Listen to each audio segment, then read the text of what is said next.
Welcome back to the IBFP. Here's your host, Boxing News.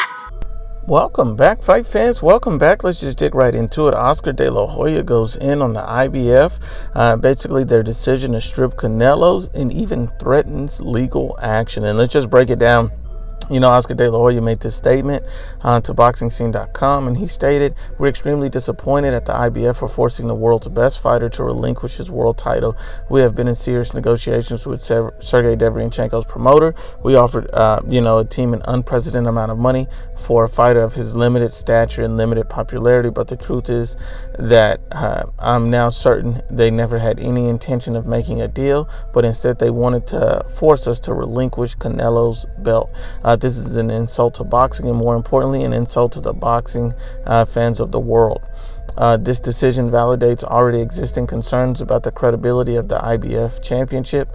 Canelo inherited a mandatory challenger by defeating Danny Jacobs, the man who beat Derevyanchenko, so to strip him of a title without giving him enough time to make the best fight possible is truly what is wrong with boxing, and I plan to aggressively consider all legal actions possible."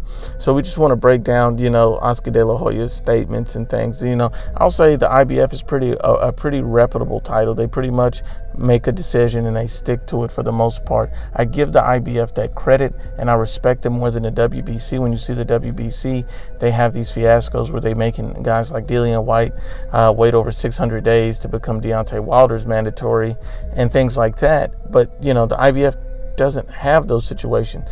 But the problem that we're seeing here with the IBF is, Canelo Alvarez literally just unified the IBF world title, and Canelo Alvarez should be granted an opportunity to fight someone else right away. He shouldn't have an immediate mandatory. He should come in after unifying the belt to a voluntary. But even if you do that, you have to understand that Canelo Alvarez is the face of boxing.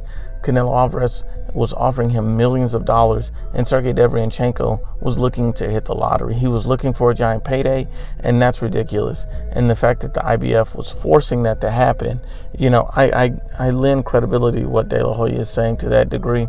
De La Hoya is back and forth on some things, but this he hit the nail spot on. You don't force the biggest star in the world to relinquish his belt based on the situation when he just unified it and just beat the guy who beat Sergey Derevyanchenko. What sense does that make? These guys are clearly biased in regards to Canelo Alvarez. It seems like they have some hidden agenda, but at the end of the day, Canelo Alvarez will regain the belt eventually because his quest for undisputed does not stop there. Canelo Alvarez is looking to unify with Demetrius Andre, Triple G, and Sergey Derevyanchenko. That looks like that fight is going to happen next. And so since that fight should happen next, it's obvious that Canelo Alvarez will face Triple G and Trilogy eventually for undisputed championship. And that is what makes the most sense. But once again, Unbiased, as always, is the IBFP. Please share, like, and you must absolutely subscribe.